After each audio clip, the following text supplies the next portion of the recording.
Hey guys, so welcome back to my channel, or welcome if you are new. In this video I'm going to be showing you how I'm cleaning another one of Moon's cuts. So I did do a last video on this, but the cut wasn't very big, so I thought I would show you this one since she has now got this one. This is what it looked like when I first went down to see her, and I just made sure she wasn't lame or anything like that, and we did go for a little ride. So this is what it looked like after we went for the ride, because I didn't see the point of cleaning it, then going for a ride and then cleaning it again. So I just cleaned it after. So this is what it looks like now.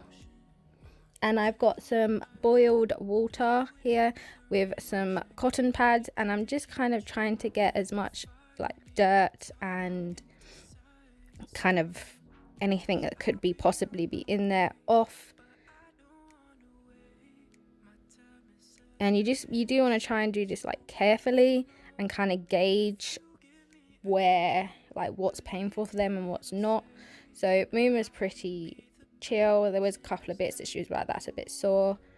And then there was a couple of bits of dirt that I couldn't get out with the cotton pad, so I did get a cotton bud just to try and really get in there and get all of the little bits. As you can kind of see them, they just didn't want to come out, but I wanted to make sure I got it as clean as possible with as least pain for her. So if it started to get a bit painful, I left it, because it's better to do that than cause any more aggravation to it. So here them little bits are just so hard to get out, but I do try my hardest to get them out.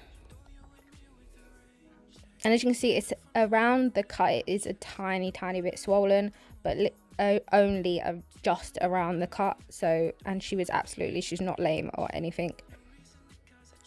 So here she didn't really like that, but here I'm just trying to rinse off everything that I've kind of done. So I do kind of stop here because she wasn't comfortable. So I do just grab a dry cotton pad, and I'm just kind of patting it so that I can get it as dry as possible, because I do want to put some pseudocreme on there just to keep anything off, and it is also an antibacterial and stuff like that, so just to keep off. And the flies were still around, so I wanted to make sure that the flies stayed off. So I'm just drying it as much as I possibly can. And I also try to get the blood off of her hoof, because I know that the flies will be attracted to that. And then here I just have some pseudocreme out of a big pot, because I use the big pot to transfer it into the little pot.